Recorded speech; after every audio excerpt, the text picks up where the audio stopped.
Hold up. All right, everybody. I am going live. Who's ready? I'm ready. Talk shoot. Recorded live. Ah! Y'all know I do a scream in the beginning of every show like I'm crazy. I know it's just me. It's just me. How y'all doing? I said. Very good. How y'all doing? This is Queen Amina on 3-time award-winning POET Radio, strictly for the listeners. And I know y'all been waiting 2 whole weeks to see me. How y'all doing? How y'all doing? So tonight we're going to have an awesome show. We got a California native who is just everything. When I tell you this woman is everything, this woman took her personal thoughts.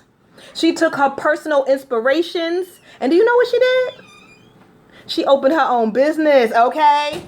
This is what I'm saying. This is that networking that I love to do because us as women, no matter what the color, need to network and build each other. We got enough problems fighting these men for these jobs. We need to do what we got to do to kick it. You feel me? So, you know, I got my baby mama, Keisha Keys, baby mama. Hey. I got a surprise for Keisha Keys. Hey, Naya, bye. We got a surprise for Keisha Keys. Oh, me? I don't know. You don't know? Why you don't know? I don't know. I'm kind of scared of surprises. Now, you already know my surprises is the best surprises. I'm just saying. So, Naya, bye. I'm going to get one of the babies. Y'all know, I don't know. At the same time, same thing happened last time. You know, I just lost a child. I don't know. These children, they do what they want to do. They come when they feel like coming. I really don't know what that is. I need her phone, please. Yes, I need somebody's YouTube like now. I want to play something really quickly. So, baby mama, real quick, so the people will understand why baby mama got a surprise. How was your last 2 weeks, honey bun? My last 2 weeks were great. Let me say Happy Mother's Day. I'm not sure if our show was after Mother's Day, but if I didn't get a chance to tell you, Happy Mother's Day. My daughter went to California on her senior trip. She's back now. And it was my birthday yesterday. So, you know, I got 1 year younger or maybe the same age because I don't age. I'm like, I'm staying 23 forever. So nobody will even ever have to ever ask me my age because my age is 23. 23. You know, I'm 93. I'm 23. 23. Okay. Well, I see that baby mama lying tonight because she knows she ain't 23, but it's okay. It's okay. You know, I forgot to hit live on the feed. It's okay. Listen, if I'm late on the feed, it's okay. You should have been on the first feed. That's all I got to say. So, baby mama, in the wake of the fact that you are 23 again. Okay, yes, again. In the wake of that, I got something for you. Are you ready? I'm ready. Like to hear it? Here it goes. Okay. Wait a minute. Here we go. No! Where is Naya? Why? I need her. Naya, I need your password to your phone. These kids with these passwords. I swear. People. I don't even know why you don't even have the password. I had the password to her phone. I had it, but she changes it like every couple days or whatever the world she's doing. Please. Please, take me back to YouTube. Really quickly. Y'all know these kids know these phones? Yes. Okay, so I need to be able to turn it up. How do I turn it up? Okay, here we go.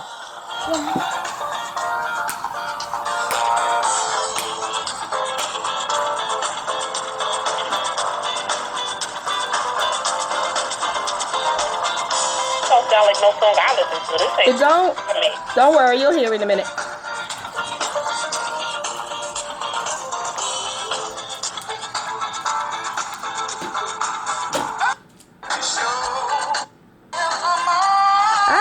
Why? Hey.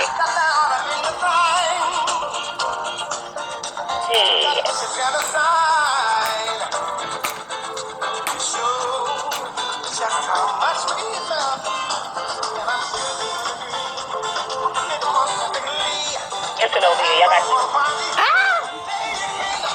Happy birthday to ya. Oh, me. Go, baby mama. Happy birthday.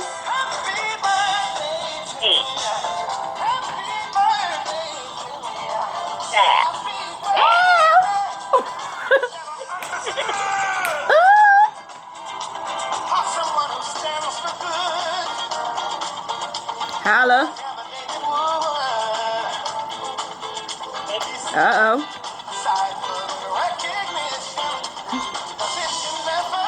Uh-oh.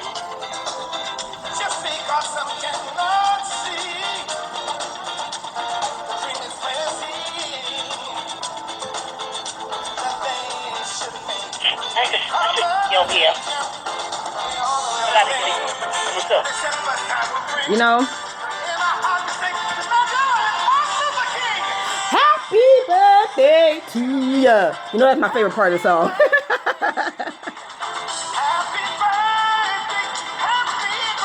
So happy birthday to baby mama. All y'all need to be getting the calling in, texting in, and saying hey and happy birthday to baby mama. Y'all know she's silent but deadly, so get the call.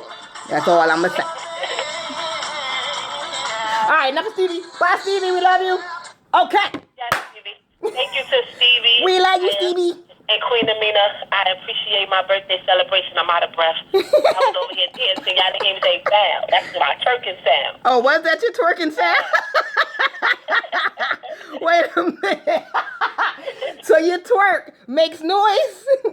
Yes, you go bow. You know when you hit it, you be like bow. Oh, okay. So what does it make when it hits the other side? You know, you just bow, the bow. You know, you It's just bow, bow, bow, bow. Okay, I feel you, baby mama. Don't worry, I'll get up and dance with you. I got you. like Shanae. Bam. I know that's right. So, that voice you all just heard is our wonderful, awesome guest. Okay. Miss Hustle Diva! Callie in the house. Hey. Callie in the house. How are you, mama? Feeling good. Thank you for having me. I'm excited about the show. I love to run my mouth. It's going to be fun, so it's going to be a quick, easy 2 hours. I know that's right. I know that is right. I'm trying to told you. Well, we only going to go an hour and a half tonight because it was a long day and I'm still sitting here sipping my tea. It's been crazy for me. It's been crazy. So let me tell you guys a real quick story because I was so irked, okay? So the Queen went to Davis Bridal for a dress. Because for those that don't know, the Queen is getting married June 17th. So y'all need to send me something. That's all I can say. And I accept payments. My PayPal is Amina Showell. There y'all go. Anyway, so I go to Davis Bridal. I went there while I was in Texas. And I called the one out here. I said, I need this dress. They said, we got it. We got it in your size. We got it in your color. I go to Davis Bridal, pick up that dress. That dress is tore in 3 places, and it got lipstick on the inside. You know what they said to me? We could fix it after you pay for us to alter it to your body. What the? So, the Queen had to say, you know what? Since I already paid for the dress, give me my money back. I'm going to order another dress. So that's what I did. But then I got my children's dresses from there, all my girls. So my daughter, her dress was like a size too big.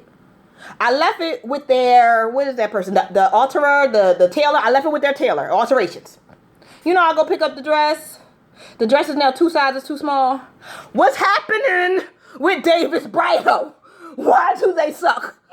Yes, Davis Bridal. I was so pissed. So I cussed them out and I let them know, listen, I paid y'all more to alter than I paid y'all for the dress. So y'all gonna have to fix my ish or come up off my change. Peel my bread. Somebody got to do something. So what happened was they said, give us the Friday. This was on a Tuesday. They said, give us the Friday. We promise you the dress will be perfect. So I go in there. The dress was perfect. I said, perfect. It better be perfect for $75 fucking dollars just to take a dress in a size. Okay? So then I went today to the woman who's altering my dress because y'all knew I wasn't going to Davis Bridal because my dress is awesome. So I went to get my top part fixed because I'm bigger in the bottom than I am in the top. I mean, I'm just saying that's how the bestest is made. So I know that's right. You already know. So I went to go, and let me tell you, this woman charged me so little. I made her add more money onto my bill. That's how much she did not charge me to do my damn dress. So it's been a heck of a week. Wow. Seriously. And then I got a phone call from the school. Y'all know you don't want to get no phone calls from the school. No last month of school.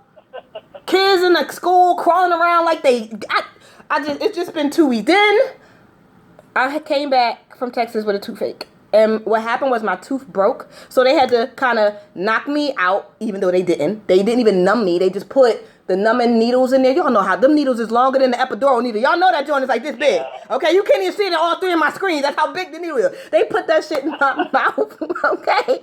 I was looking like, okay, see, somebody should have brought me dinner first. But anyway, they took my tooth out and I haven't been able to eat since. So it's been about 10 days since I've really had a meal. So not only is the queen hungry, okay, the queen is angry at the same time. So we know I'm hangry from the dresses to the teeth to the kids. The queen needed tonight to relax, relate, and release. So thank you all for joining in to 3-time award-winning POET Radio with the crazy Queen Amina, the awesome sauce, Keisha Keish, and our wonderful guest, Hustle Diva. So, real quick, before we start, I do want to say thank you to Channing Myers. How you, sweetheart? Adrian Showell, how you doing? Dub C's, I know Dub C's was on. He says, sis. Ja XL said, I see you. Holla. Ja XL also said, happy birthday, baby mama. Holla. Adrian said, happy birthday, baby mama. Dub C said, congratulations, sis. Thank you, Dub. I appreciate ya. So, yeah. So who's ready for an awesome show? Because y'all know I got some poems to kick out. We are. We ready. Let's go. We ready? We ready. Yeah. So y'all know I decided to do something that I said I was not going to do.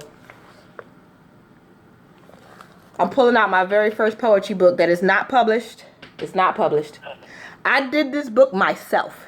I made it. All the poems are mine. You see, I bounded it. Like, yes, like seriously, this is my very first poetry book.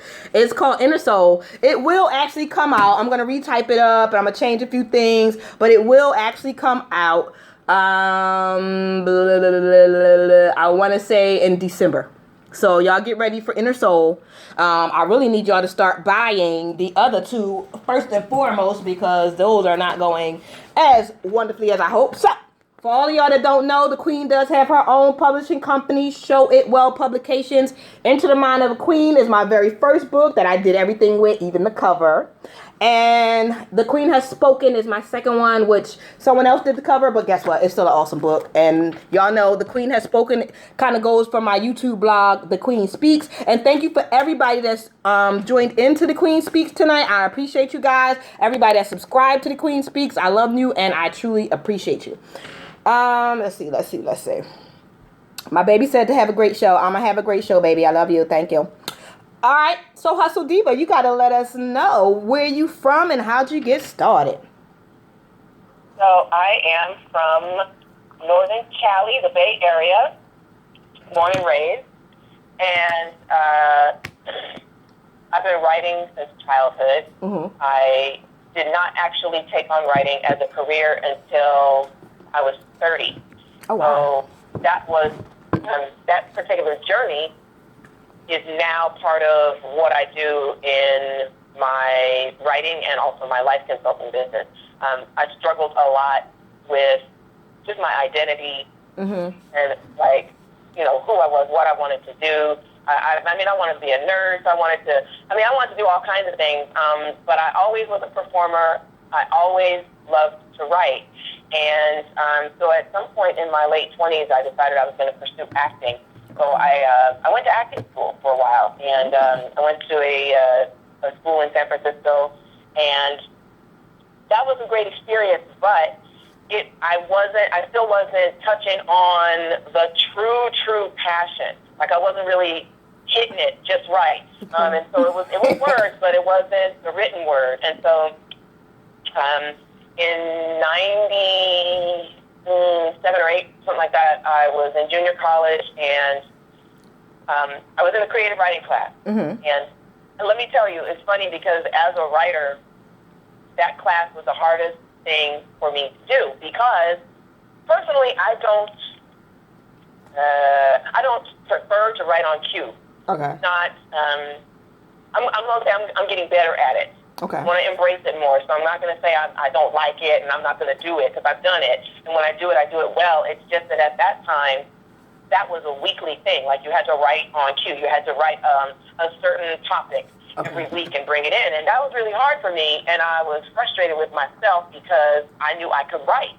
But every week I struggled in this class, and I was like, bullshit, like I can't even bring in, like everybody was bringing in bomb-ass stories, and I was like, hey, this is a piece of shit that I brought in. Like, this is like a page of like bullshit. Like, honestly, I was like, Oh, wow. I'm going to quit this class.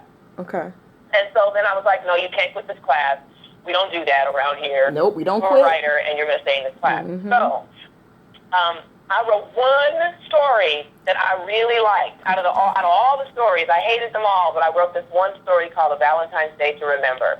And that story was the one that I decided sounded really good as a movie. So I went from this short story.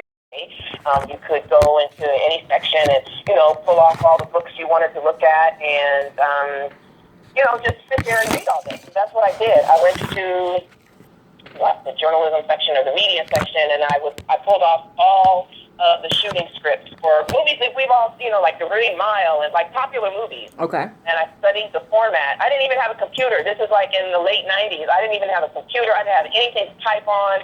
It was like, how am I going to write this screenplay? So I had to go out and buy a desktop publisher. I don't even know if y'all, what is a desktop publisher? Right. It's a step up from a typewriter, basically. It really is. And so I had to buy something so I could type the screenplay, but I taught myself how to write a script. And so I wrote Love's Train. Yeah, really, I did. It was like piecemeal. I would go to Borders, be there for like 5 hours, be like, taking notes, and then I'd be like, okay, I think I got it. Okay, I think I got the format. Let me go get these tabs together on this desktop publisher and write this script. Okay. So that's what I did. And so I wrote Love's Train. Now, at the time, I was still struggling with what is it that I'm here to do in this life, as far as like the purpose and passion. How am I here to really impact the world? And while I was writing Love's Train, this screenplay, it was like this aha moment that I've never had before. Literally, I looked up in the middle of the living room, and I was like, oh my God, this is what I'm supposed to be doing. I can't believe it's taking me all this time. This is my career. I'm supposed to be writing. It was that moment when I was in 1999, in October of 1999, when I was writing Love's Train, that all the lights went on. All of them. Like, my whole life I've been writing, but only 2 of the lights were on until I was 30. And then when I was writing that script, all the lights were on, the bells were ringing, and I was like, I can't even believe, like, I felt like I wasted a lot of time, figuring it out. But then I realized this was that moment. Like, it was where I was working up to that moment where I was writing a movie script and figured out that this is it. And from that moment, that's when I knew, okay, now it's time for me to really pursue this. So I wrote that script in like 30 days. Okay. And then The Best Man came out. Y'all remember The Best Man? Yes, that was my movie. Right. Okay, here's what happened. So The Best Man came out right as I was finishing up that screenplay. I went to see The Best Man, and then and that movie, just the dialogue and just the whole setup of it, it moved me to a point where I was like, yeah, you can't be a screenwriter. You can't do this. I went from, yay, I'm going to do this, to watching The Best Man, and then I was like, you can't write like that. You ain't writing nothing near that. This is not the thing for you. I shut down for 3 weeks. I know, it's crazy. I shut down for 3 weeks. Okay. And I promised, I said I wasn't going to write this, I said I wasn't going to finish the screenplay. Okay. And so I moped and cried and wept for 3 weeks. And then the part of me that knows better was finally like, well, honestly, I was like, bitch, you're going to get your ass back on that desktop publisher and finish that screenplay. I know that's right. You're fooling. You are a writer. This is what you're here to do. I need you to get up and stop playing around and finish that movie script. Exactly. So I did. And once I finished it, I was like, okay, I'm for real. I'm a writer. This is what I'm going to do with my career. And then I started pursuing moving. I was living in Oakland, and I was at a job I hated, and, just really struggling with, what am I going to do with my life? And then when I figured out that writing was always it, I was like, okay, I got to get to L.A. I got to go make this movie. And so began the journey to get to L.A., which took me till 2003. But once I got here, I was in the middle of writing my first novel. And so, yeah, that's how I got to Southern California. But the journey has turned into way more than was anticipated. I thought I was coming here to make this movie and then maybe publish one book. Mm-hmm. And so the movie is still not made. However, a whole bunch of other stuff happened. Okay. Two novels, two, mainstream published novels, an editing career. I became a professional spoken word artist because I did write some poetry as a teen. Okay. Just a few, wasn't even paying attention to them. I revisited all of those things in about 2004. And I was like, it was another aha moment, oh, I'm a poet too? Yeah, look, I got 4 poems. I guess I'm a poet. And so from there, it was once the lights all came on, they stayed on. Okay. So everything that I sort of had shelved in my youth came back to me in full force. And so I was able to revisit everything and pick it up and move with it. So that's kind of like the brief, kind of choppy introduction. The journey has been crazy. It's been great. It's been, I'm definitely in my element. Let's put it that way. Okay. There isn't anything else in this world that I would rather be doing than these words. Okay. Whether they're written or spoken, it's me and these words till I'm out. Okay. So, and what is your motivation though? What is your motivation to keep it going?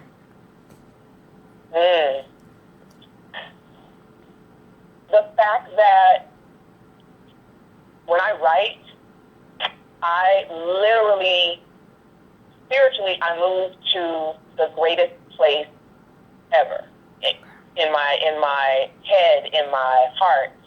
I'm at my best. I'm in a special zone when I write. Okay. People who know me know I love to eat, so I will skip meals to write. I will skip an entire day. Everything in the day will stop if I'm writing, if I'm in it. And that's how I know that this is that thing that keeps me going and sometimes keeps me alive spiritually. Okay. And everything else is wrong if I start writing, no pun intended, but if I start writing, it's it all goes away while I'm writing. And unless you have experienced that kind of passion for something, you won't know what I'm talking about, where all of your stuff just goes away when you're doing this one thing. Right. And I could be sick, I could be whatever. I've literally written through physical ailments and still been no, I know my body's breaking down, but I got to get this article done, I got to get this blog post done, I got to get this chapter done. And that's how I know this is it. There isn't anything else for me but these words. Oh, wow, really? Well, you know what? I totally love that, because at the end of the day, that means you know your own calling. That means you know what you should be doing. Can you hear me? Yes. Okay. Yes. That just means that you are where you need to be, and that's a good thing. That is definitely a good thing. That's an awesome thing. Bear with me 2 seconds. Yes. The other half of that, just really quick, is that when I'm able to impact people with what I write. So of course it starts off for me. It's always for me first.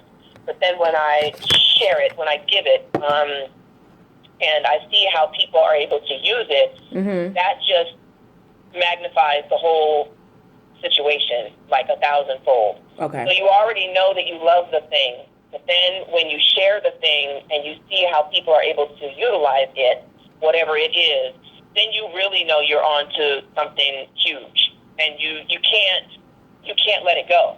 It owns you. It owns you. True. In a good way, though. So, Husband, I know you also as a mentor, right? You also mentor kids, correct? I mentor people. Okay, people. Well, I'm not really a poet, and I know this is a poetry show. So, baby mama, I told you that I was going to have a little surprise for you. I have a daughter. She's 13 years old, right? So I'm going to let her be the first person to kick off her little poetry that she wrote. So I want you guys to just listen to her. Liana, come. I want you to listen to this poet, and I want you to give her some feedback, and you could tell me, well, you could tell her exactly what you think of this. Okay, baby mama, you don't mind if Liana do poetry for me? Oh, you know I don't mind. I don't want to say liked it because that's not a word. I liked the poem that she did the other day. I thought it was awesome. And I just want to say I feel like I'm her motivation because not only does she write poetry now, she's been trying to write some books. I'm just throwing that out there. But okay, baby girl, you got the floor. She has the talent that I do not have, so I will pass it on to her. Here, hold the phone, and when you finish, you have to say it. All right, go ahead. Say it. Okay, so the name of my poem. You have to introduce yourself, darling. I'm Liana. And the name of my poem. And Liana, how old are you, sweetie? I'm 13. And what is the motivation for your poem, baby? It was a class assignment. Oh, okay. Well, that means she got her work done. Let's go. You got the floor. Okay, so the name of my poem is Revenge. So it goes like this. No one really understands her like how I do.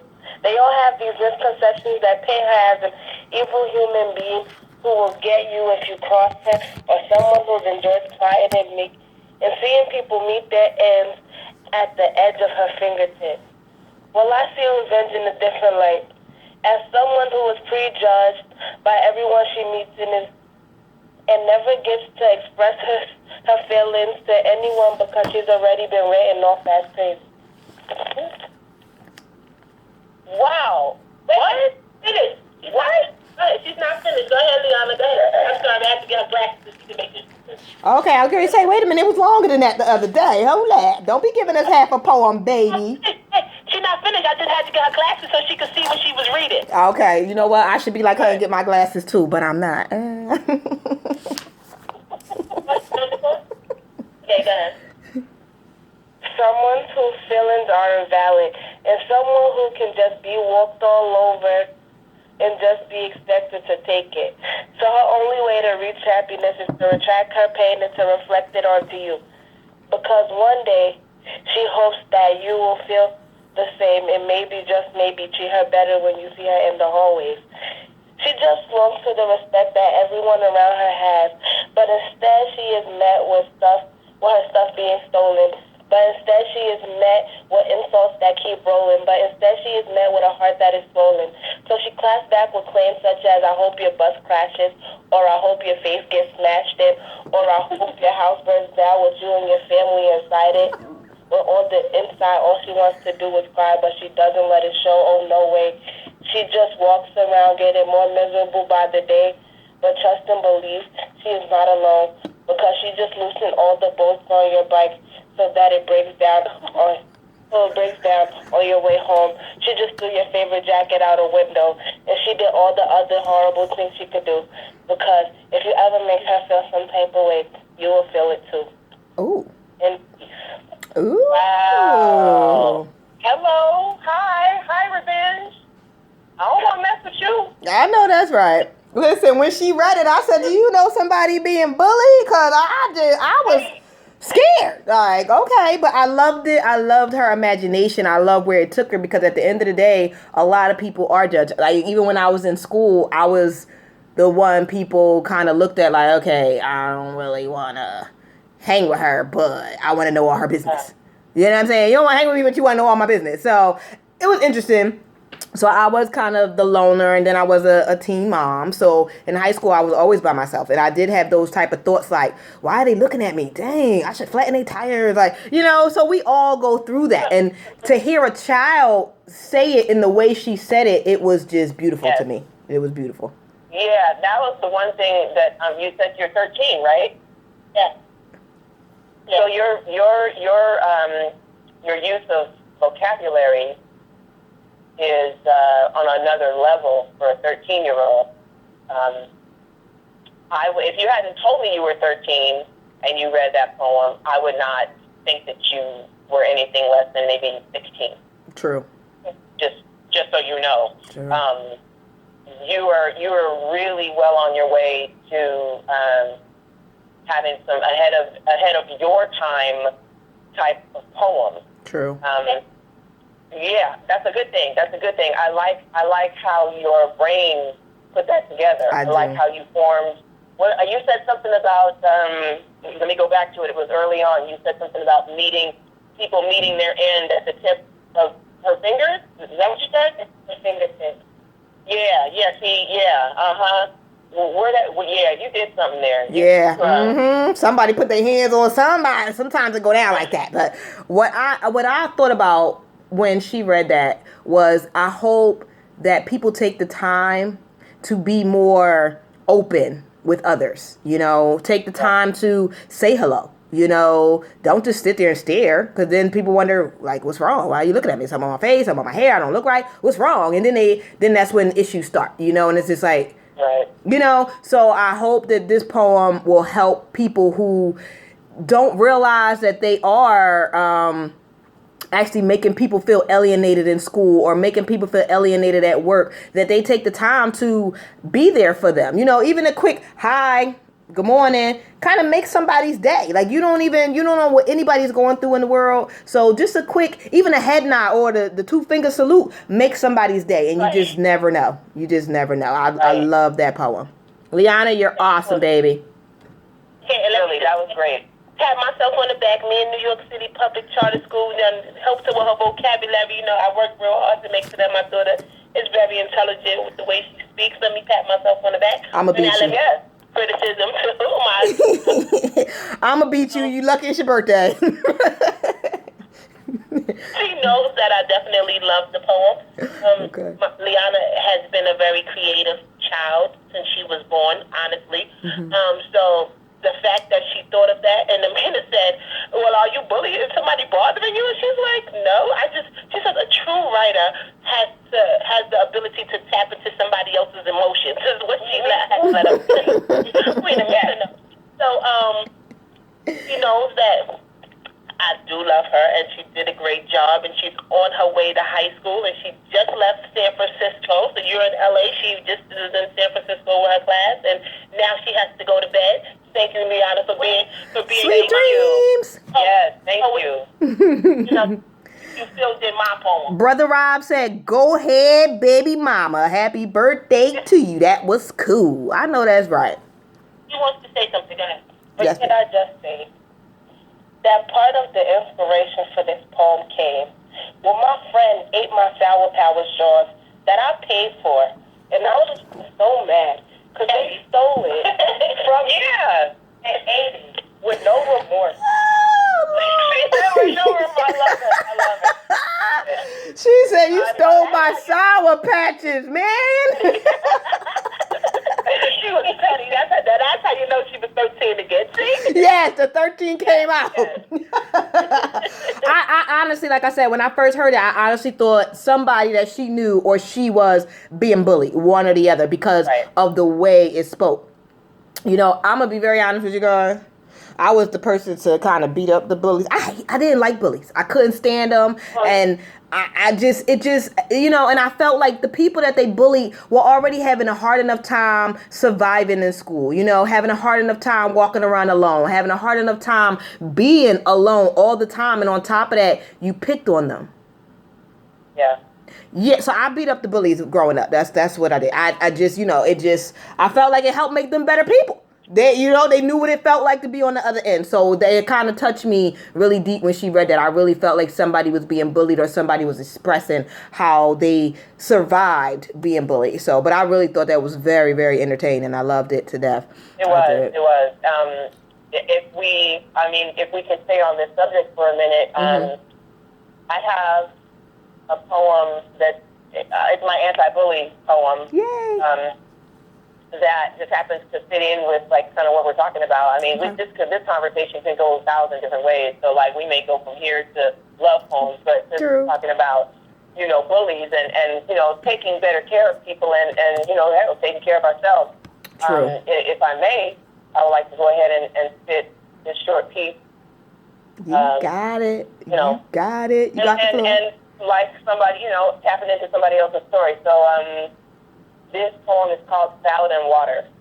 Ooh, okay. She brings salad and water every day now. Say she on a diet. got to get back in her size 8. But she ain't seen 8 since she was 10. Think she knows she been slipping. Truth is, she ain't never been grounded. She only say that because they say she's fat. They changed her name from Patricia to Fatricia. She tired of being water cooler fodder. She just want to be cool. Not healthy, because see that, she ain't yet been taught.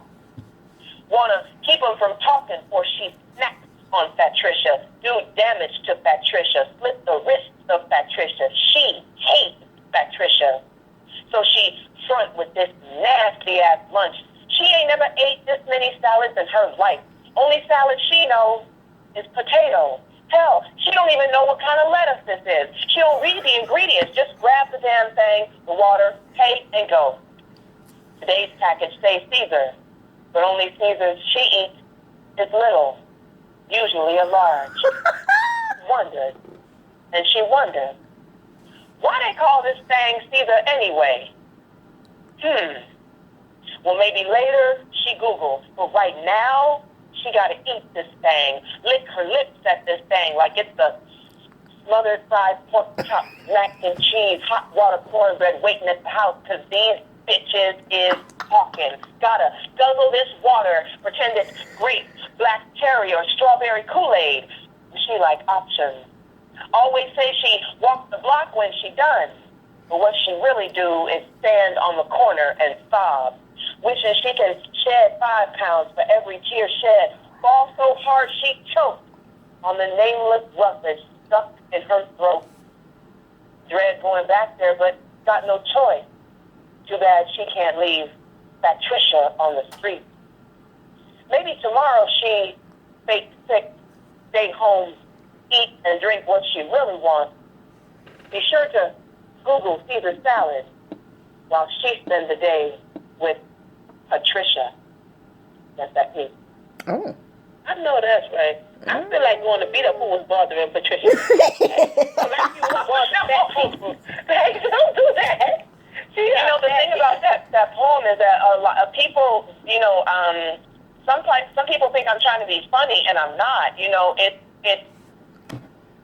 there is that moment in there where I say, you know, only salad she knows is potato, but that's not supposed to be a joke. You know, that is real. That is like, there are these people out here who, that is what they know. They don't know anything else. And like I said, you know, she ain't been taught yet. Right. So that is the salad she knows. And you know, I said, you know, she don't read the ingredients. She just grabs it and goes. And she's only eating that salad because they make her feel terrible for how much she weighs. And, you know, I've had to kind of explain to people, like, wait a minute, like, go back and listen to, this poem is not a joke, you know what I mean? I get that there's a comedic element, like, you know, when I say grape, black cherry, or strawberry Kool-Aid, she like options. But, like, tapping into somebody else's experience, you have those moments where, even in your own real life, you're like, you know, I'm going to fake it till I make it. True. So, goddamn it, this water, this bitch needs to be, you know, tasting like some Kool-Aid around here. So, you know, you just pretend, and that's, like, where I took it. Like, this poor girl, she's suffering so bad trying to drink this water that, like, she has to fake like it's grape, black cherry, or strawberry Kool-Aid, you know? And I've performed that poem in a lot of shows, and what's funny is that a lot of men actually really like that poem. They really gravitate toward that poem. I don't know what it is. Okay. That's fine. That's fine. The message is, like, you know, we have to teach, we've got to teach our children, even if they're not our children. Right. You know what I mean? Right. About a healthier lifestyle, because there's nothing wrong with the hot water cornbread, you know, pork chops and mac and cheese. There's nothing wrong with that. True. True. Well, I don't eat pork, but I love it all. But the mac and cheese, I'm with it. Or some beef ribs, something. I go eat. You know, I enjoy. I know that's right. Well, my cousin Adrian Showell said that was excellent. The reality is painful, and it is, because you don't know. It takes a strong person to survive being bullied. I'm gonna be so honest. Being picked on, being teased every day. It takes a strong person. I'm gonna be very honest with you. And people always say, and I need to say this really quickly. People always say that words do not hurt. Look at the queen. Can y'all see me? Throw them hearts up if y'all can see me. My girl Quan say, hey boo, what up, boo? Throw them hearts up if y'all can see me. Words fucking hurt. Okay? Yeah. I don't care which way you slice them, dice them, or cut them up and swallow them. Words hurt. Because you can say something to me in a fashion where it might make my eyes swell up, but I'm telling you, if you start seeing a little water in the bottom of my eyes, you better run, because I'm about to put my hands and my feet up on you. Because at the end of the day, when you attack somebody personally, you tear down a piece of them, you know, and then they're stuck looking at themselves like, well, what's wrong with me? Well, why are they treating me that? What? You know, they're looking at themselves in the morning like, okay, I look good. I got on my polka dots and my stripes. I look good. They go out the door and everybody's coming down their back. Oh my God, what? You look like a clown. You look. Everybody has an opinion. Let me be very blunt. They're like assholes. We all have one. But sometimes you should keep yours to yourself. My wonderful mother taught me a long time ago. You don't have anything nice, don't say anything at all. But what I've learned is in group settings like in school, that peer pressure is real. And some people, even if they don't want to pick on you, they don't want to lose their friends. So they have no choice but to look a certain way to their friends. And that's a problem all in itself. So bullying is real.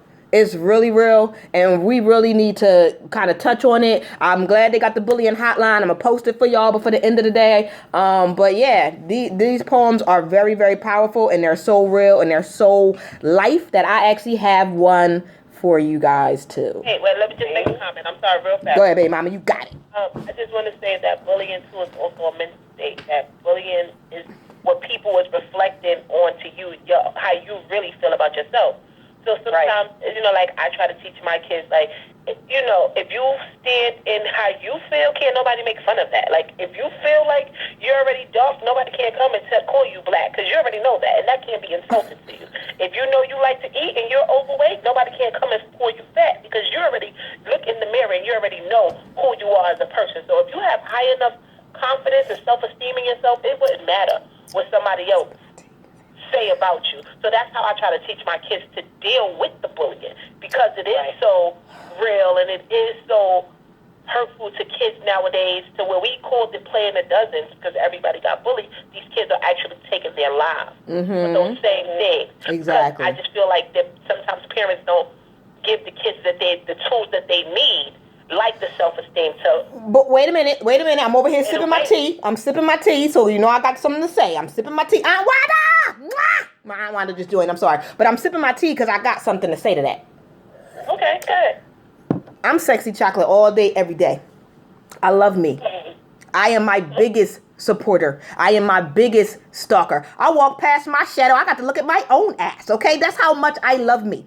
But if the right person walked up and like, ew, Blackie, it's gonna hurt me. I don't care how positive I am, how strong I am, no matter what I was taught. I might even be able to snap back like, motherfucker, fuck you. But at the same time, I'm still in my head like, damn, I need to stay in the house for a couple more weeks, get a little lighter. You know, things hurt. I'm black too. I'm dark. I'm just as dark, if not dark. True. I'm fat. I'm not even a small girl. Like, I'm black. I got a lot of things wrong. If that's the case, I'm already tall, I'm already fat, and I'm already black. So that's three things that people could try to say about But you look good when you get dressed, boo, okay? So that's all. I don't even want to make it to myself, but you understand what I'm saying? But I'm just trying to say that I have enough confidence. Somebody think you black, and I'm like, tell me something that I don't know. But some people don't, though. So that's what I'm saying. Some people don't have that confidence, even if they're strong. That was obvious. So it's like, okay, that's obvious. Next. You understand what I'm saying? So it's like, I take away the bully's power. That's what I'm saying. You have to take away the power, because they only have the power if you feel those negative things about yourself. Okay. Bye, bully. Aspect of shame. So we can talk about shame for a minute. Now, if you, let's just say you had the type of upbringing where, and maybe this is right, maybe this is, but if it's not, just follow me here. Like, if your parents, you know, they made sure that you felt beautiful, that you, no matter what you weighed, no matter how dark your skin, no matter whatever your physical attributes, that could be seen as a strike or strikes against you. There are households where parents make sure their kids feel loved and secure and confident when they leave the house, and that because their parents aren't shaming them. So the aspect of shame when it comes to how you feel about yourself, like you're fortunate if you can embrace exactly how you are right now, and somebody can say, well, fuck you, fat bitch. I'm just saying, like, and you be like, oh yeah, okay, I'm fat, and like Fat Amy. I wish I had that courage that Fat Amy had in that movie. The little white girl who, what was that movie? Yeah, right, exactly. Yeah, she introduced herself to people as Fat Amy. I'm not walking up to people like, yo, I'm Black Amina. Like, it's not happening. No. That's not. I'm not saying that you have to do that. Only thing that I'm saying is if you live in your truth and if you're not ashamed of who you are, the bully has no power. That's right. My point. Like if you could just say, if you could look in the mirror and you could embrace every flaw, because we all have them, the prettiest of the prettiest and the ugliest of the ugliest. True. We all have something that we think is wrong with them, but if you know that you are who you are and you ain't gonna get no lighter unless you start bleaching your skin. I'm not gonna get no shorter. There's no way I can go to the doctor and cut off inches. You just have to embrace who you are. And once you learn to love yourself, words are not gonna hurt you anymore. That's what I'm just saying. Right. This is another way that we can teach our kids to deal with bullying. Love yourself. Okay. That's how I teach my kids. I have a light-skinned daughter and I have a dark-skinned daughter, and I look at how society treats both of them. You understand what I'm saying? And I tell her, just listen, those people that call you black when you young, oh, you black and you spooky, those be the same people that tell you sexual chocolate when you get older. You ain't getting no lighter, or you didn't get older. Get off my chocolate. You have to learn how to deal with how life, what life throws at you. You have to love your dark skin. Don't let nobody tell you that because you're dark, that you're not right. Right. Don't let nobody tell you because you're right. You're right. Because you're not. You know what I'm saying? Right. And just because you're fat don't mean that you are not healthy. I know a big person that can run faster than me. You know what I'm saying? So just because, it's all, you're right. It's all about what you're in, how you are in your skin. But at the same time, I mean, no matter how, you know how confident I am, baby mama. You know me. But at the same time, I still feel like I'm about to be 40 and words still hurt me. So no matter what, like I tell all my daughters are princesses and my son is the prince. I even call my son handsome kid, but at the same time, does that mean that I fully installed the confidence in them that they needed before they walked out the door? I don't know, you have to ask them. You understand? I don't know, you have to ask them. And that's what I'm saying. I have these conversations, I ask. Okay. Because I know that the world is cruel. So it is. The part of being a parent is to encourage your child, right? You want to let them know, instill the confidence, and you also let them know that everybody in the world is not going to look at you like that. True. It don't matter how the people in the world look at you. It matters how you look at yourself. True. So I can say that you're beautiful all day, but I want to make you understand that you're beautiful so you know that. True. Not because I know that or because I told you that. Right. Well, I'm going to be honest with you. My kids, I give them that. That parents have to have. Like, you have to say that Billy is not going to always like you. Or maybe they're making fun of you because they do like you. And they don't want to be the one to say, oh, I like the fat girl. But they really like the fat girl. Because that's how it was when I was a kid. Oh, the boys only bought you because they like you. It's like, well, Dad, you got to pull my hair and punch me because you like me. Listen, just say that. But that's not what they do. But I'm going to be very, very honest with you. My kids are very strong. They haven't been bullied. Thank God. Well, my son was bullied for a while, only because he loves to read and he loves to play chess. But this when he was little. And I think, honestly, because of that, he has this thing with now my son wants to be the strongest person on earth. I'm so serious. From first to maybe 4th, 5th grade, he was bullied. And I'm going to be honest. My kids know. I'm the mom that go talk to the mom of the kid that bullied you because obviously she didn't teach her kids something that somebody should have taught down the line. So I done knocked on plenty of doors and spoke to plenty of mothers. But who he is... I'm the mom that go pick on the person, Mom. I tell you. Baby mama, shush. Don't be talking. Listen. Listen. We are positive people. Don't let our little bit of, Gangster where we from, fool y'all. We enlightened and spiritual. Okay, we not coming to houses no more. No more.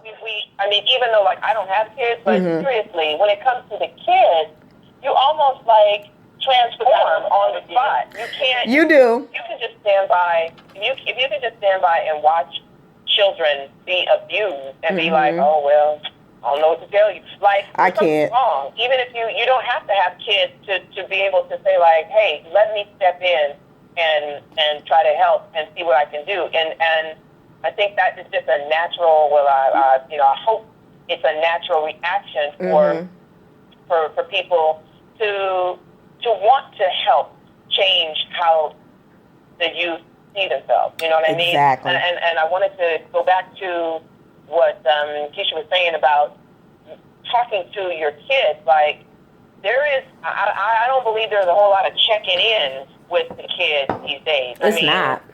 Checking in meaning like more than how was your day, and then the kid says, it was fine, and then they go, okay, let's watch TV now. No, like, how was your day? Did anything happen today that upset you?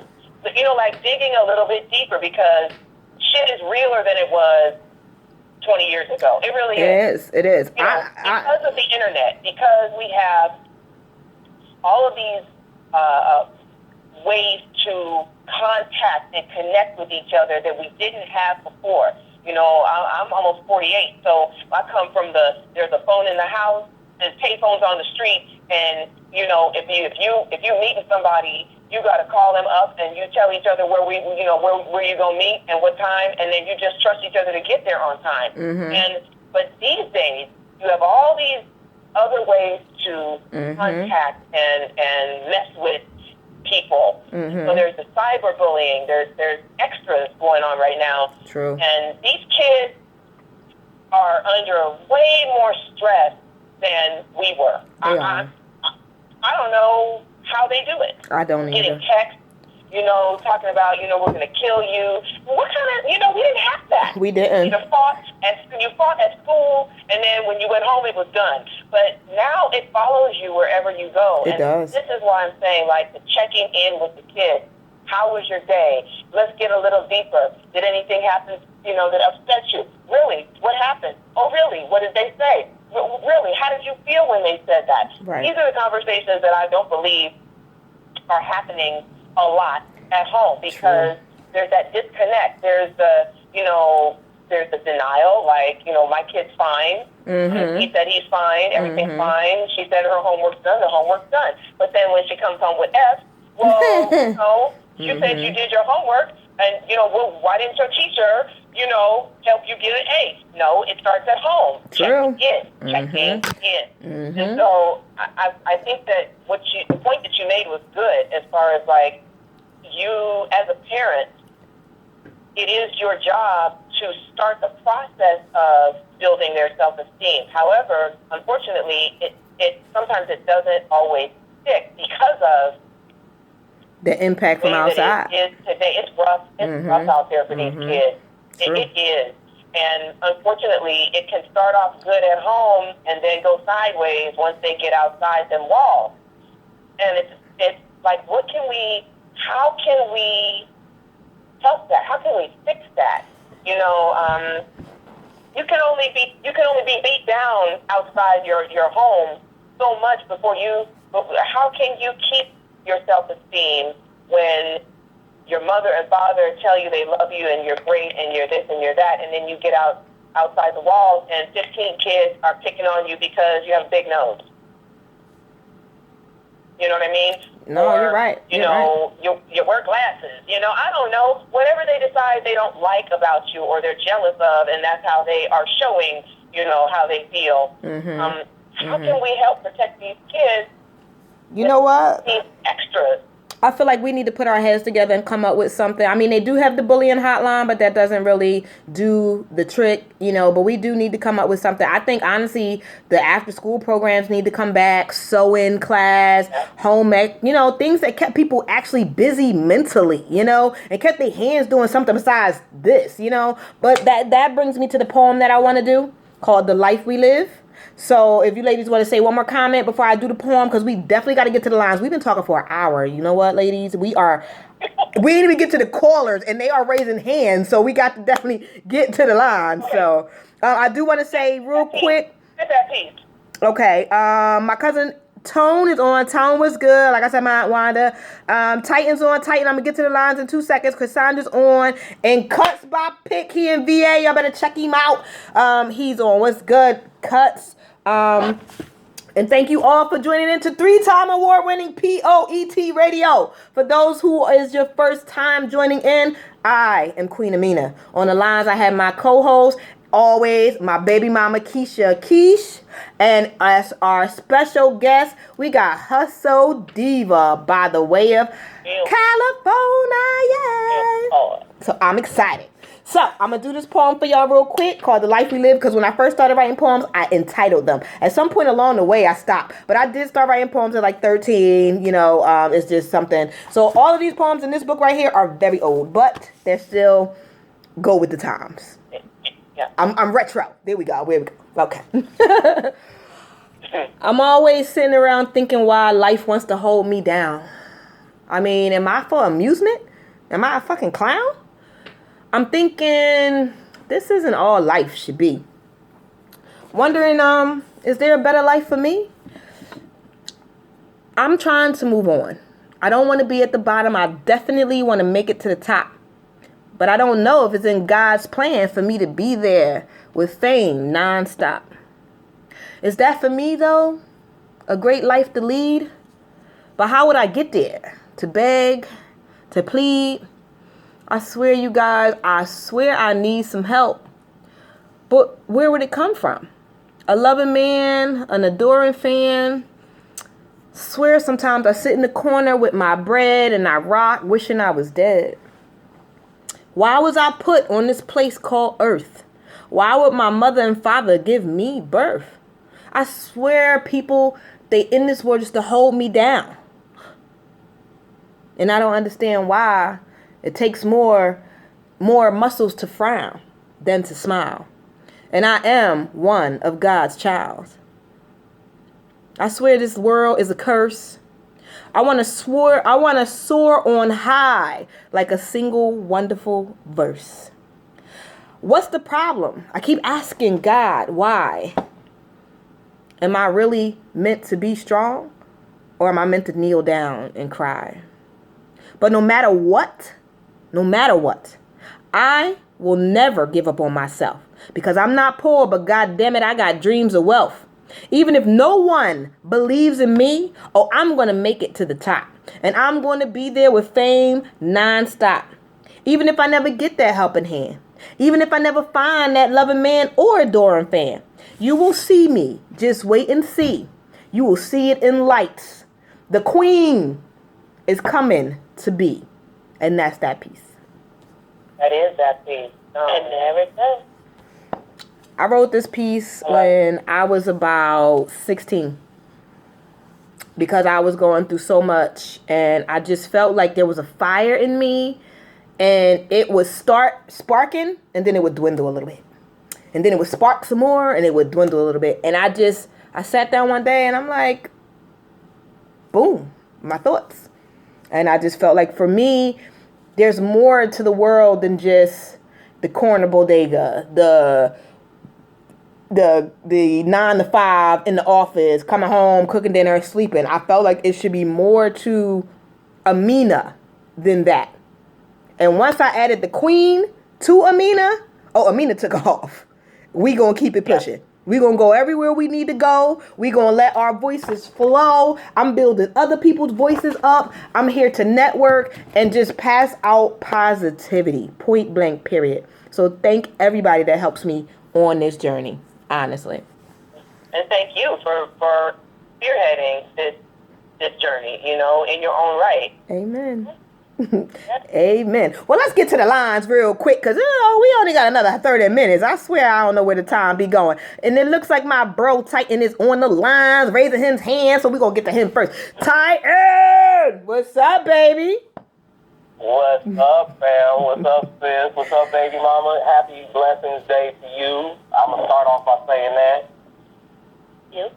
No problem. And to to the special guest. What's up, Cali sis? Hey. What's happening? What's happening? West Side Love, right? I know That's what's going on. All day. Right. I'm jealous I ain't out there. We all need to get together and let Titan cook for us. I'm trying to tell you. I know that's right. Oh, you got the skills? You got the kitchen skills? I got more than some. Oh. He got the kitchen skills and the poetic skills. We can do a whole poetic lunch. Oh, that'd be cute. And I come to Cali, we gotta do a poetic lunch. That's what we gotta do. Oh my gosh! And the dessert I have set up for you and the extended family that's coming in. Yes. I mean, see, and it came to me the other day, and I'm like, this dessert would be perfect for when y'all come to Cali. So I already did the dessert for y'all. Okay. I don't know if I should spoil that for you or not, but you know. No, don't tell me what it is. All I need to know, listen, you know listen, I'm a fat kid that love cake for y'all that don't know, okay? I'm a fat kid that love cake. Okay. Okay, well, I'm combining the best of two worlds. That's all you need to know. Yeah. Matt said he is coming on too. Go Matt, yay. Y'all don't have to get a cargo container to go back home. Listen, we gonna drive just so we can eat on the way. What you saying? There you go. Okay. So I know you got a piece for us, or do you have any questions for Hustle Diva? Well, Hustle Diva, if I had to ask you one thing, if I extended an invitation to you, would you take it? And that invitation would be to join me in the California chapter of Poet. Would you be open to that? Oh, tell me more. Yes, networking. Well, I'm sure you've heard of Poet. You know, we're the people of extraordinary talent, and you know, there's not that many of us Cali members in Poet. So you know, I'm trying to grow our family on the West Coast because we need some representatives over here.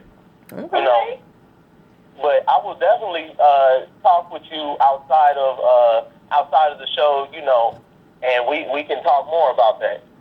Please let's. Yes, thank you. I'm excited. Oh, Yay. Well, Titan, I know you got a piece for us because you didn't last time. So what's popping, baby? Yeah, I know. And and I'm all about spontaneity and all about doing things out of the box. So what I'm going to do for you Yes. is I'm going to give you a piece based on one of my personal quotes that I have, and the quote is going to start the piece, and then it's going to freestyle after that. So wherever this may go, just roll with it. But no, it's going to be good. Okay. Okay. I'm holding on to my seat.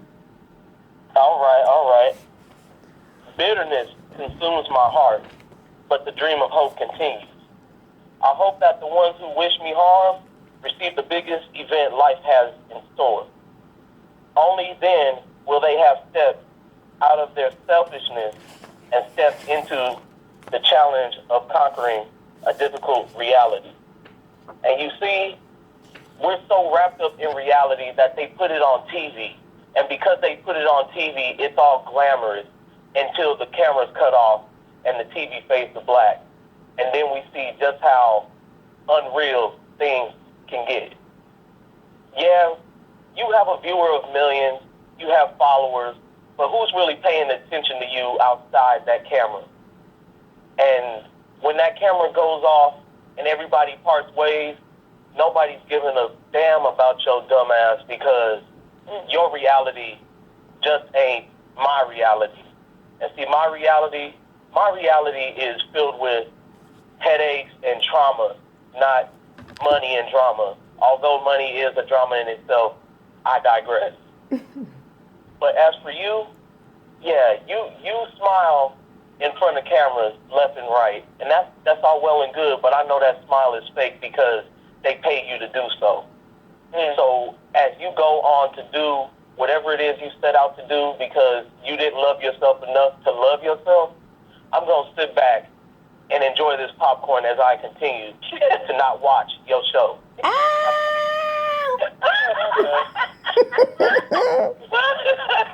Everybody got choices, right? I love that. I'm going to sit back and enjoy this popcorn and pretend to not watch your show. Listen, I'm over here sipping my tea, okay? Listen. Man. You know, because nobody ain't looking at your dumb ass. Ah! Goodness gracious! Listen. Actually, but there's a small circle of people I talk to, and we always say, don't let reality TV fuck up your reality. I know that's right. That's a good quote right there, and then just by itself, that need to be on a shirt. It do, and I think I'm gonna put it on one. Sell it this summer. I got y'all. I'm gonna put it on a baby tee for these little young girls that want to run around with their bellies out. They'll buy my shirt. Don't let reality TV fuck up your reality. Shoot. Yeah. Oh, Wow. like that shirt that they got.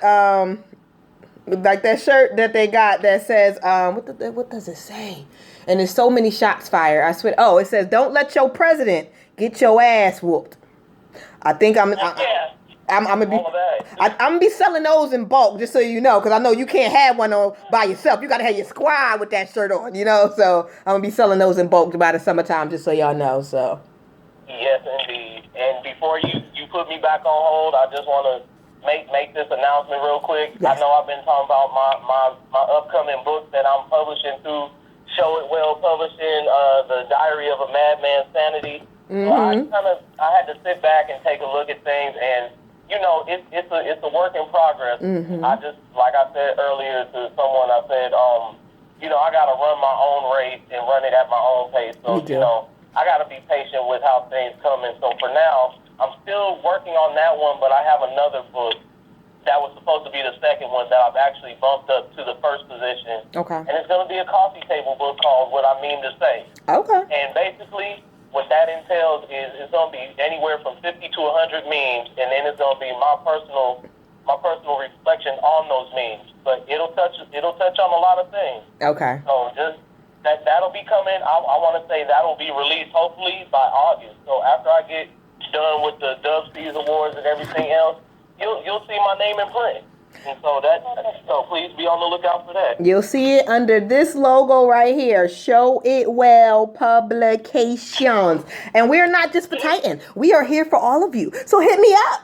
Okay? Thank you. So Titan, I am very patient. I am ready to do your book whenever you're ready for me to do your book. Take your time. Be patient with yourself and don't rush, because I'm not going nowhere. And like I told you, you got my personal phone. Hit me whenever you want. You in Cali, I'm over here on the East Coast. We a time difference, but other than that, I'm a phone call away. I'm always going to be here for you, okay? And likewise, I told you that yesterday. So and baby mama, if anything, take a shot for me, all right? That I haven't had alcohol in months. I need somebody to just take one to the head for me. I know that's right. Well, Titan, my fiance said, Titan, you took shots at somebody. Watch out, everyone, for your poem. Everybody's on notice. If anything, folks are going to get to know that Titan is soft-spoken until he opens his mouth, and that's what makes me a Titan, because I stand on every word that comes out of my mouth, and if you don't like it, well, you know what you can do with it. Boost that. How about that? Right? You're in a school. I know that's right. I keep trying to tell you, we soft and cuddly until you get on the other side. Then it's a problem. Oh, yeah. Okay? So, but Titan, I love you, and we are dwindling down. We actually only got another 25 minutes, and I don't know what in the world I've been doing, how I didn't get to these lines. Hustle Diva, do you want to do another poem before I get to the next caller, or you want me to take the next caller? Go ahead and take the next. Perfect. I wanna get to the lines. I'll sit at the end. Okay, perfect, and I will too, because I got one called Infinity. Yay! It's all about the kids tonight. Titan, I love you. Thank you for tuning in. The next show is when, baby mama? The next show is June 14th. Because the first Wednesday will be the 7th, and we come on every 2nd and 4th, so it's going to be June 14th.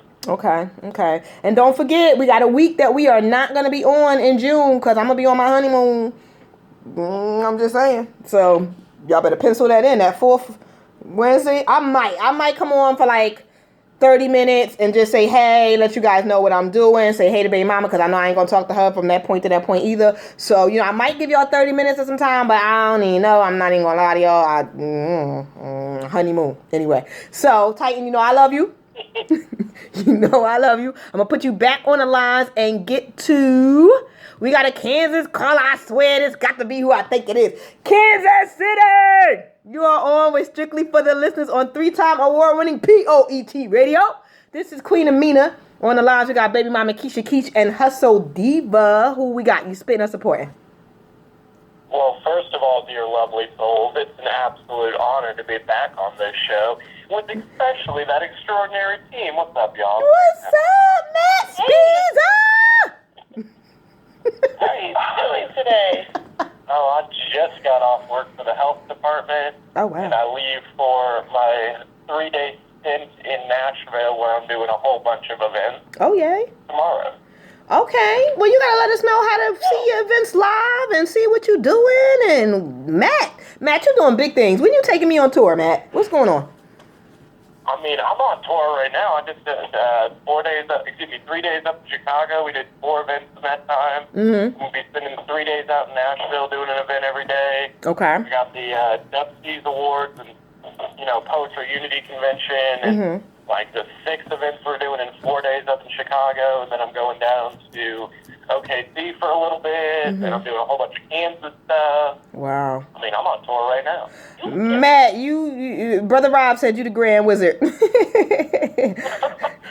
I appreciate that. The beard ain't quite that long yet. It's getting there, though. Well, you know what, Matt? If I wasn't spending all our money trying to get ready for this wedding, I would be on tour with you. So we're going to have to figure something out when everything is said and done. And I actually got the savings account building a little bit more because, between dresses and hotels and receptions and it's just a lot. So just work with me. But I'm definitely working on my performance. I'm a reciter. I'm a writer, learning how to be a reciter. So I will try to get myself together so that I can go on tour with Matt, the Transformer. I love how you do your poetry. I really do. So do you have any questions? Any questions for Hustle Diva? Yeah. So, Miss Hustle Diva, if I came up to you and I told you, quick, tell me one thing that you do that nobody else can do, how would you answer? Wow. That's not the answer. One thing that I do that no one else can do? I guess I would say, I had this conversation with my best friend earlier, and I'm going to say what I told her. Nobody can fuck with these words the way I fuck with these words.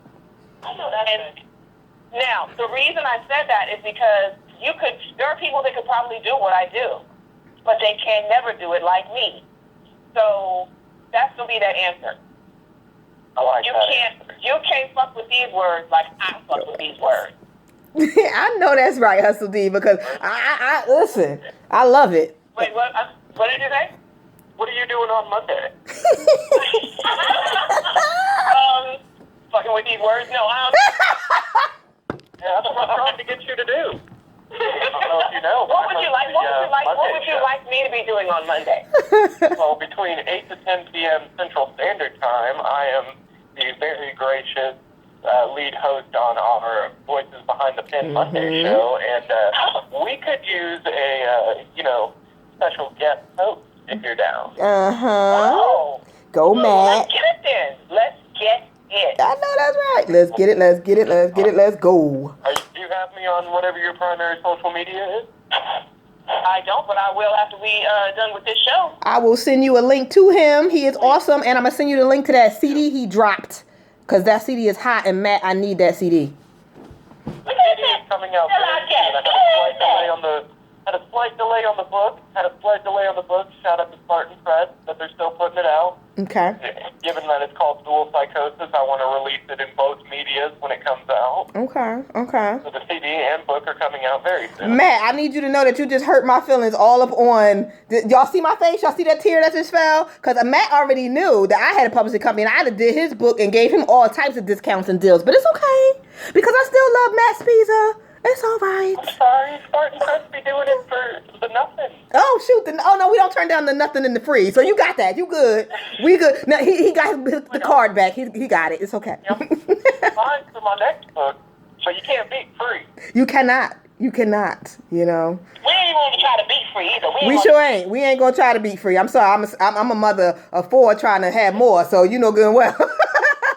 I can't beat free. But I love you, Matt. You're awesome, Sauce. I love you too. I know you probably got other callers on the line, and closing in on my I do. absolutely lovely girlfriend's house. Oh yeah, yeah. Tell her we said hey, and we waiting to see that ring on her finger, Matt. Cause just she helping you with school and everything. She better be on tour and all that good stuff, Matt. We're becoming synonymous. She's coming out with me to Nashville. Yay! I like it. I like it. She's my queen. She is my absolute rock. I love it. I love it. Why there's not a Matt Screech with this kind of fire without her. Oh, and does she love the beard, Matt? I'm sorry? I said, does she love the beard? That is the first thing that attracted her to me. I even knew her. She saw the picture of me posed up with my MPA award next to Ivy. She was like, look at that beard, though. Oh, no, I'm going to fight you both. But you got a piece for us tonight, Matt? Oh, absolutely. Yay! I got to put you closer to the phones. Let's go. Turn the mic up. Yeah, so this is called Empathic Prelude. Okay? We are powerful, permeating from every pore is a current. Currently, there is an electromagnetic field surrounding each and every one of us, and that field is detectable and affected by the variable of nerve firing. Did you know the human emotional system is extremely susceptible to changes in emotional stability? Well, this means that mental madness can cause catastrophic collapse of energy to entropy to the entity. Caught in that reaction, well, it would be a reduction of what it once was. As I said, though, we are powerful. We, as thinking things, will attempt to maintain a comfortable state of being. So if the aforementioned cataclysm continues to happen, naturally you would try to avoid it. Well, then call me unnatural. Better yet, a tattoo gun. Yes, trying to be seen, leaving my mark in ink. I'm pressing against the skin, and I've been noted to be constantly moving. Yes, I'm tapping my feet to any form of speech. I'm trying to find that rhythm for the moment of life. I'm pressing against the floor, and I've been known to come to stage with an unmistakable energy. It's an outpouring, pouring out of me. So drink it in. I'm pressing the persona into production of a piece. And if I want to make this talent permanent, I might have to admit that I am a tattoo. And my personal magnetism on stage is electrifying, magnifying, and you might find a man yelling just again. Your attention to let you know that you matter, and it's okay to be different, and that your thoughts, your individualities matter, and I will shout. As long as you know that yours means something. And my energy was long ago broken. Now I shoot sharp shards in sentence form, hoping when they impact, they do just that. Impact. Long established the pen over the sword, so consider this spoken word a weapon that can fight back against polarizing forces. Focus and remember that we are powerful and we control our circuit. And you can sure cut out negativity, but then you fail your field. The electromagnetism requires the positives to work with the negative to be complete. Embrace your flaws, pain, tribulations, turn them into elation. See, we have the ability to change our lane. But we must be powerful to leave a lasting mark. We have to be. We have no other choice. We have to be. And that's that piece. Wow. I love that ending. That we have to be powerful. We have no other choice. If we're going to leave a mark, we have to be powerful. We have no other choice. You're right about that. Mm-hmm. I mean, how are you going to leave a mark if you're weak? If your confidence is not up there, you really have to be powerful in order to leave a mark. You do. You do. A lasting mark, one that people will not soon forget. You know what I mean? Amen. Amen. Absolutely. Yeah, that part. Amen. Matt, you know that was awesome. That was fire. You know, every time you spit, you burn my whole set down over here. So I appreciate you. I appreciate when you call in and support. It's been an awesome run. And I want to call you the Tasmanian devil of poetry, because you start off with the cuddly look, and then you just start spinning into this whirlwind of positive energy and power. It's just awesome, and I love it. So I thank you for blessing us tonight, and I'm looking forward to going on tour with you. I was serious about that. So I'm serious about that. Thank you. Keisha Keish? Well, you know that she called you the Tasmanian Devil, and I always call you the Transformer, the Optimus Prime, the Bumblebee, because you start off as this nice, gentle poet, and then you turn into DMX or somebody. Which changes. Yeah. That I just be so in awe of how you saying it. Sometimes I don't even. You could just say the, and it's just like wow. Oh, wow. That was amazing to me. So you know I love every time that you call, and I always love your poems. They always just touches me. It Make does. my day. You make my before I go to sleep. You make me have happy thoughts. He does. He's awesome. Well, thank you guys. I so appreciate all of you, and I am at the front door of the most wonderful girl in the world, so I need to let y'all go, but y'all have been awesome. Everybody needs to share this video. Everybody needs to follow y'all. Yes. I'll do it big every other Wednesday, and Yes. it's always something that I at least try to listen to, if not beyond. I know that's right. Well, I thank you, and we'll be on your show on Monday, Hustle Diva. I will send you the information. I always tune in, even if I don't get the call in, because, Monday's like the night where the kids just want to, but I do actually listen. I love y'all. Your energy is amazing. You and Titan, and is it Dub C's? Dub C's is on there, too. Yes, and I love when Dub get to singing and then do his poetry. Woo! Go Dub. So yeah, we'll definitely be tuning in on Monday, like we normally do. Same channel, POET. Same time. We are poets. Amen. Matt, we love you. We're going to throw you back on the lines. We got somebody raising their hands, but we got to get to this East Pennsylvania caller real quick because we only got another 10 minutes. Let's see. East Pennsylvania, you are on with Strictly for the Listeners. This is Queen Amina, baby mama Keisha Keish, and our wonderful guest, Hustle Diva.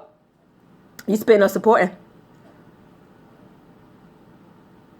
East Pennsylvania. Assalamu alaikum to my brothers and sisters. How is everyone this evening? Hey, Mommy Queen Amina. How you doing? I'm doing good. I'm doing good. Yay. Indeed. Yes, indeed. Do you have any questions for Hustle Diva?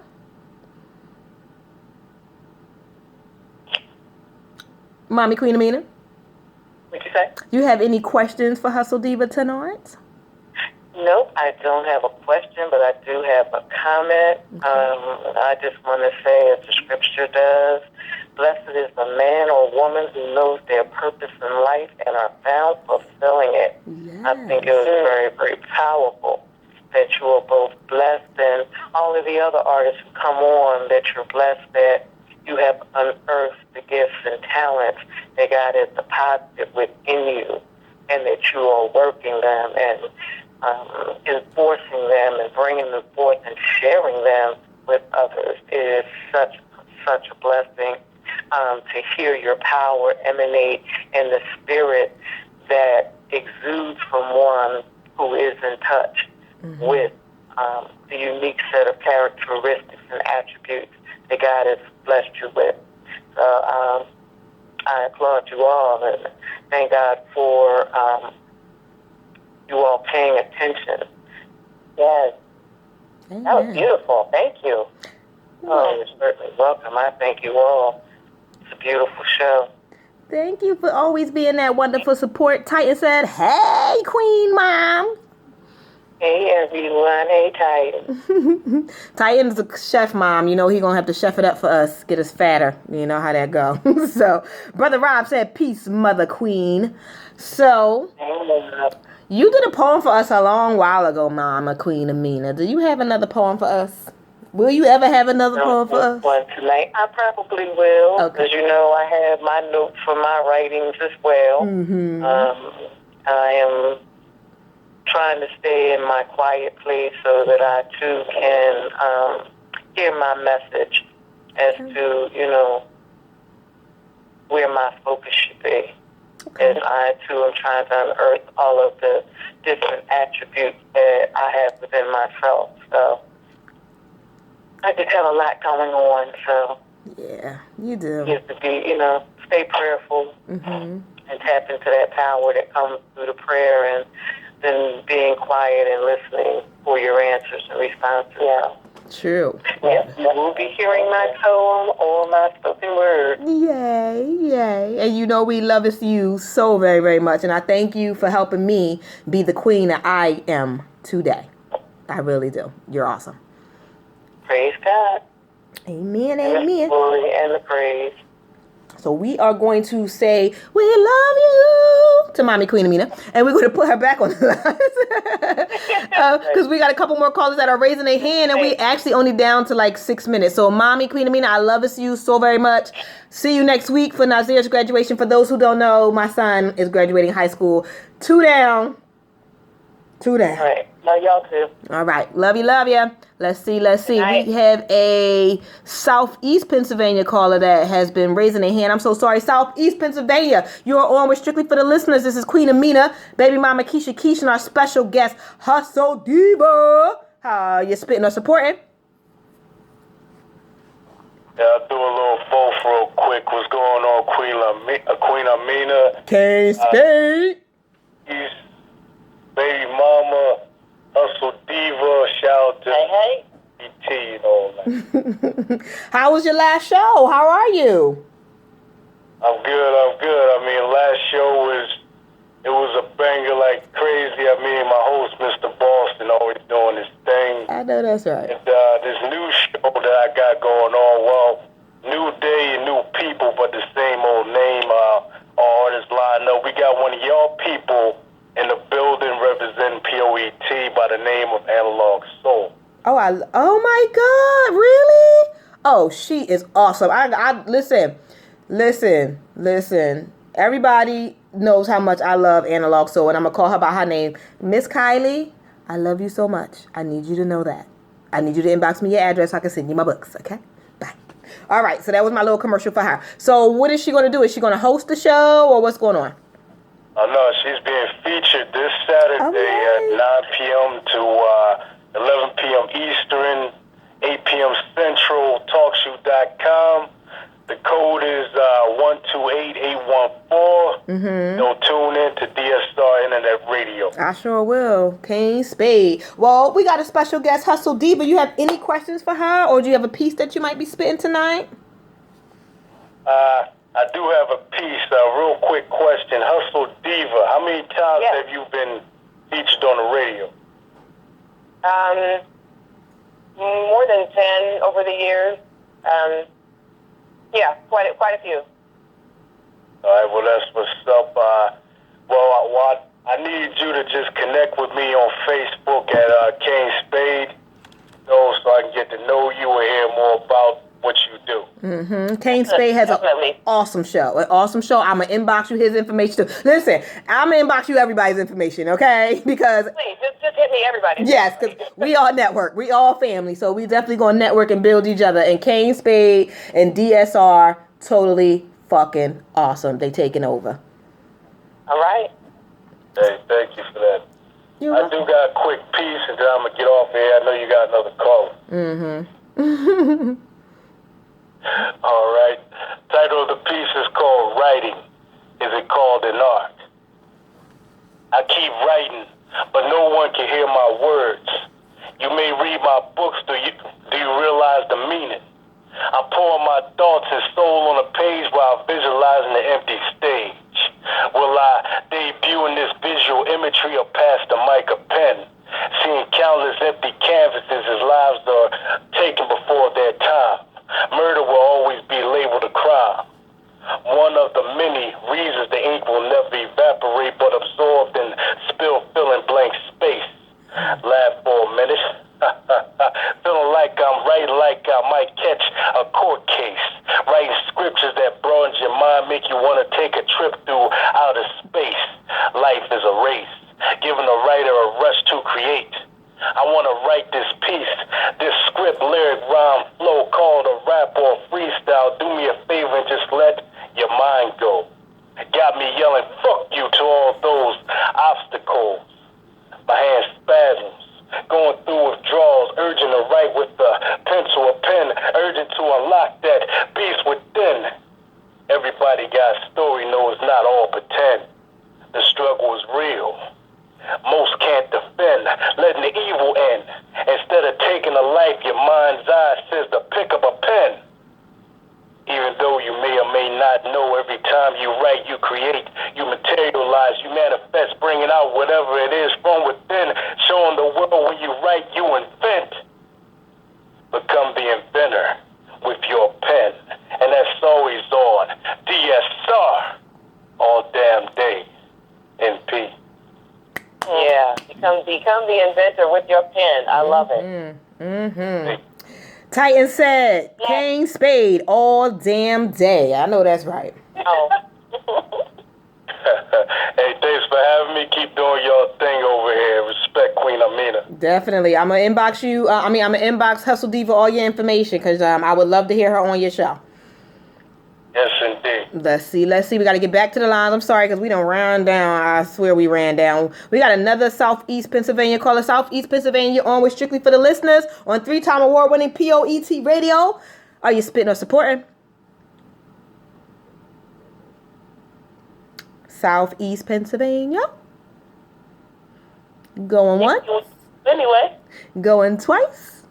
Okay, because we was down to the last minute. Anyway, so Hustle Diva, I'm going to let you do your poem last to close out the show. I'm going to do a poem called Infinity really quickly because it's very short and it's very sweet and it's straight to the point. I'm still on my Children Are the Future kick right now. So that's what the poem is going to be about. It's called Infinity. So everybody bear with me. Y'all know I'm more of a writer than reciter. But I'm going to do what it do. Y'all ready? Like to hear it? Yes. Here you go. What can be sweeter than the joy of your children saying your name? I mean, their lives when they're babies is so innocent. You can't complain. But then the years go by when they start growing and those attitudes start showing. And then you yelling and screaming and you forgetting about all those years that you was hoping and dreaming, trying to prepare that role so your baby will be successful with wealth and gold. But I need you as a parent to never give up. When it gets rough and direction strays, you need to talk to those kids and then get tough. Because if you don't, when children of today become mother and father, there will be no one to talk to. So you might not even bother. We need to install education, respect, faith, and knowledge before our children mature. And you need to follow your heart and think about those hopes and dreams that you had before. Follow your heart and know that everything will always be okay. Uphold the best for your children in every way. So for our daughters, so pretty in pink, wonder about the way she will grow and think. And for our sons, so handsome in his suit, wonder about the way he will advance and teach his youth. You got to think of all those hopes and dreams that you had before. And for the rest of the world, before you procreate, please, in your mind and in your soul, be sure. And that's that piece. Love it. That's right. You know, I pat myself on the back. Didn't I just pat myself on the back? I mean, how I teach my youth? Pat. That's right, big mama. I think.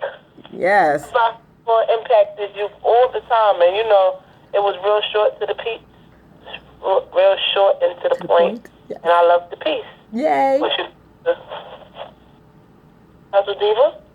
Yes. I don't know, something about endings. I really love a good ending. Mm-hmm. And that part about in your heart and your mind, be sure. Mm-hmm. That's so important because, this could go into a whole other hour, but I'm just going to say that there's a lot of baby having, just be having babies. You know, you are so right. Mm-hmm. There's just a lot of people who are having them and they're not even sure they want them or how they're going to be able to take care of them. Mm-hmm. And so that ending was so important because that's the first, like it's almost the end. It's the end of the poem, but it's like the first point. The prime point is in your mind. You know, be sure. It is. I like how that you rounded it out, but it's really like almost like the beginning and the end. I'm glad you like it. Because I'm going to be very honest. I see these girls all the time. Literally, they're having babies to either keep a man, to be smart to another girl. Like, I don't understand it. How can you have a baby to be smart to somebody else? Now, you got bills, you got Pampers, you got diapers, you have no free time, and you was being smart? To who? Right. To who? To Who you ever pay, right? who? I don't think that was a smart decision at all. And I've heard girls say that. Well, I'm gonna have his baby, so she don't mess with him. I'm pretty sure that baby is in your stomach, not on his.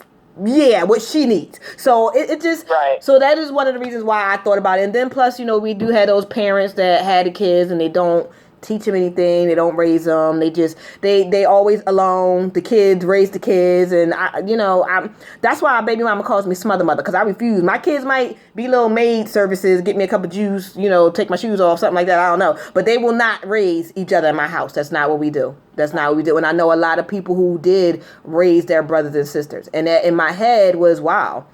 Their parents couldn't have been sure that they really wanted kids because they didn't take time to raise them. They made somebody else do it. And I think that's wrong. So that's where that piece came from. And plus, I was a teenage mom.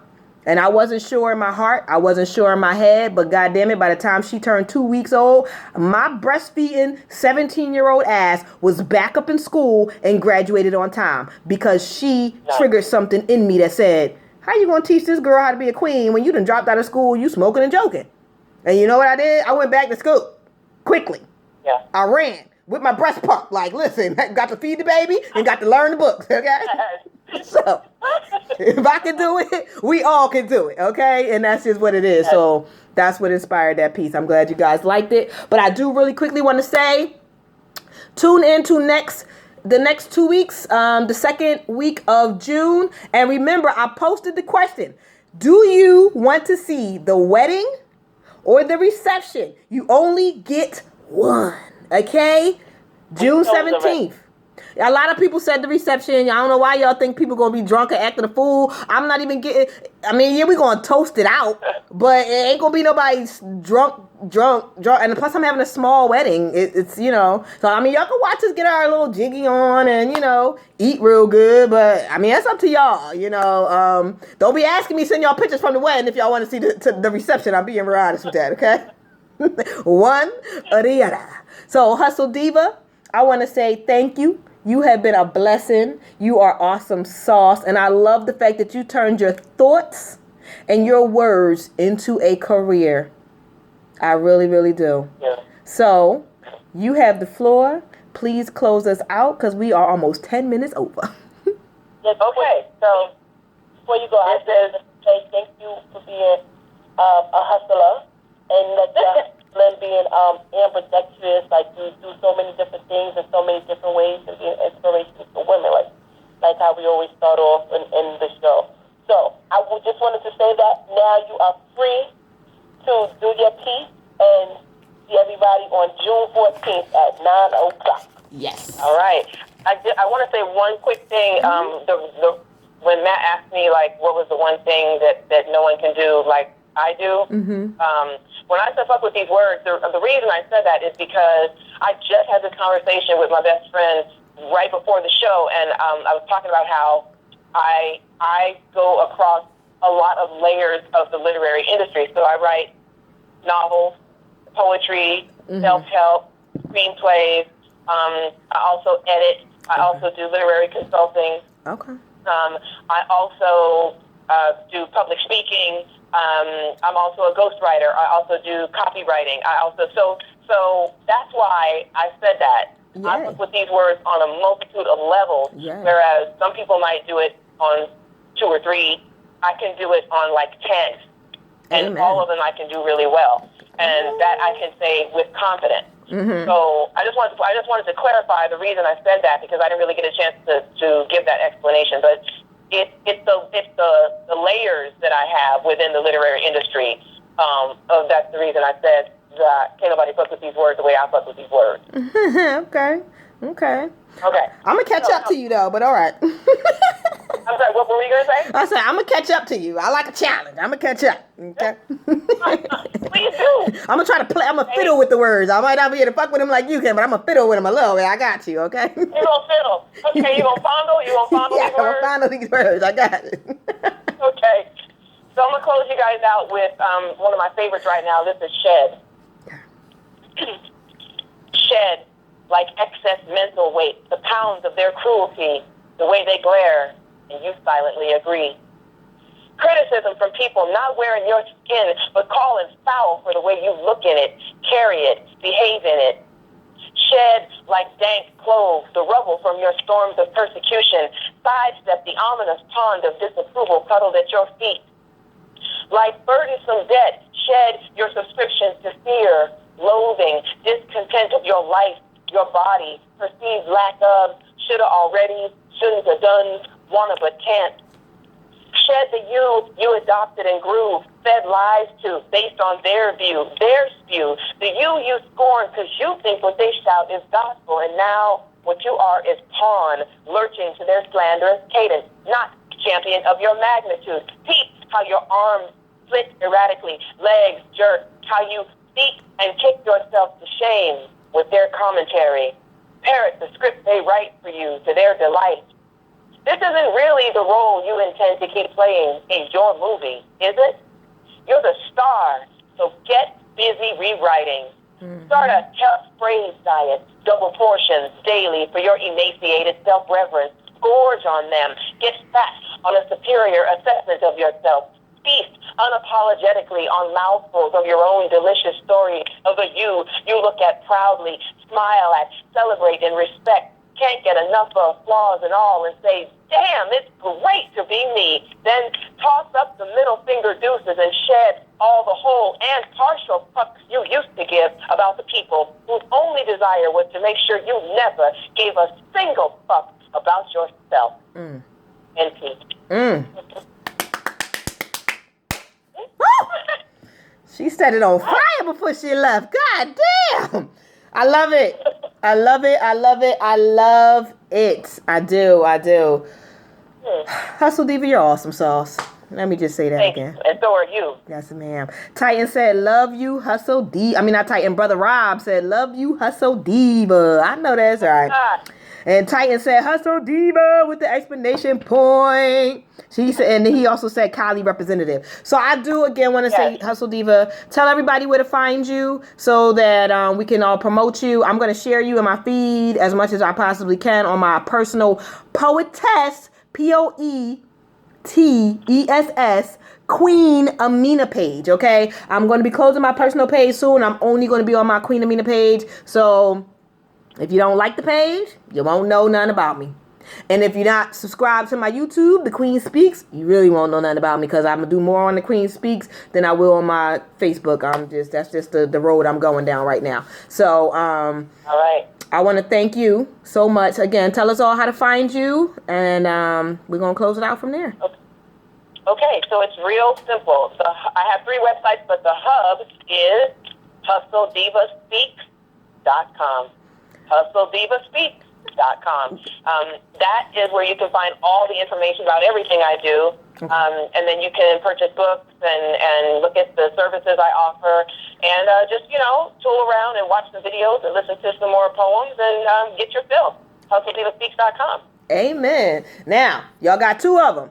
HustleDivaSpeaks.com and find her on my poetry page, Queen Amina, because I've been sharing her. Click her name. It'll take you to her. You'll be able to find her. She's awesome sauce. And pick up her book, Wisdom Nuggets. I'm sorry I was supposed to order it. So much was going on. I'm sorry. Hustle Diva, I'm still going to order it. You got a lot going on. I got to get it in my collection no matter what. So I'm definitely still going to order the book because I like to lay and read things. I still didn't get a chance to order Ja XL's book. I'm going to order his too. I got to just get to the ordering right after this wedding because I still got to go on the honeymoon and got things to do. So I love you all to death. And I got less than 3 weeks.